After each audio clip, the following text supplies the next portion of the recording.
Casey, and welcome to BizThirst 101. So today we'll actually be analyzing Ulta Beauty, which is a popular U.S. retailer in cosmetics, skincare, and salon services.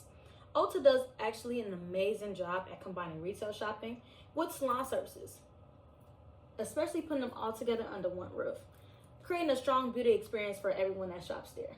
However, like all businesses, Ulta actually faces serious threats in its competitive environment. So today we're actually going to be analyzing it using Porter's 5 forces to break down all 3 threats. Which brings me to threat number 1, competition rivalry.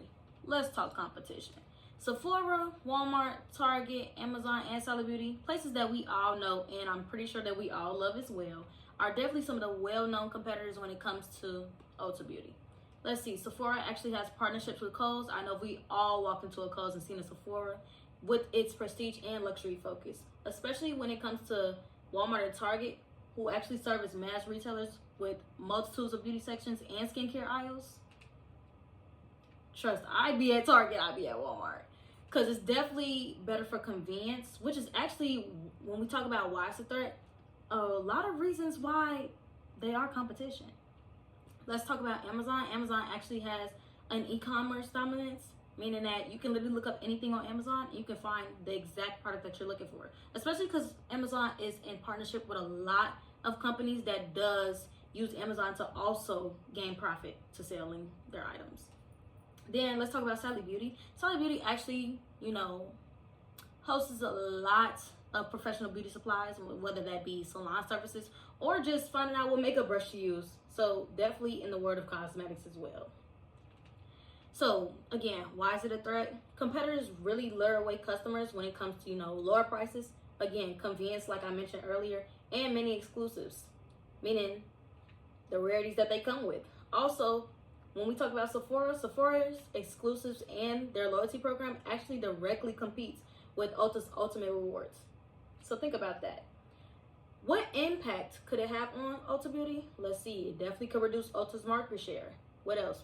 Pricing pressures could actually squeeze the margins, and it actually forces Ulta to invest more into loyalty, customer experience, and exclusive brand deals. Talk about competition.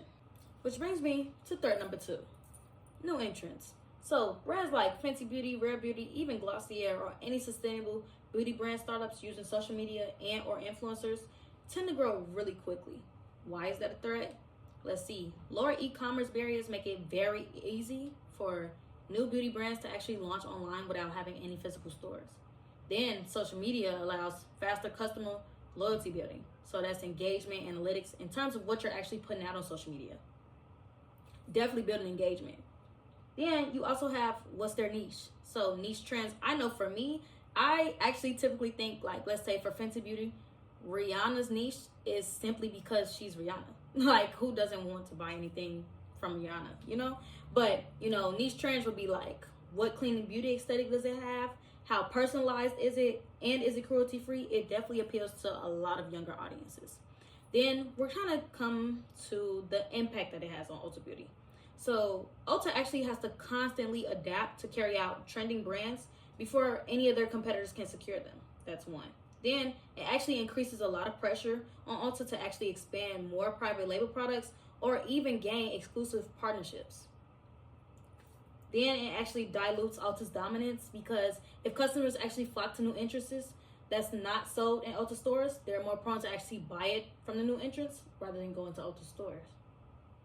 So this actually brings me to threat number 3, bargaining power of suppliers. Big brands like Estee Lauder and L'Oreal actually control a lot of popular prestige products. Why is that a threat? So let's see, big brands actually determine pricing and distribution terms. Not only, let's say for example, if Sephora or another competitor was to secure these exclusives, Ulta will actually lose its access to high demand products. And then not only that, it is the growing trend of brands wanting to sell directly to customers via their websites or Amazon that definitely bypasses Ulta. So people will be way more prone on shopping on those websites rather than actually walking into Ulta, which definitely loses customer attraction. What impact would this have on Ulta?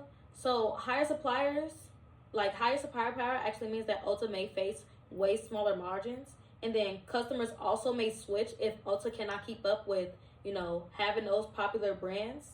or having those certain brands. And then Ulta still has to balance those partnerships carefully while also building its own private labels. Let's talk about the bargaining power of suppliers.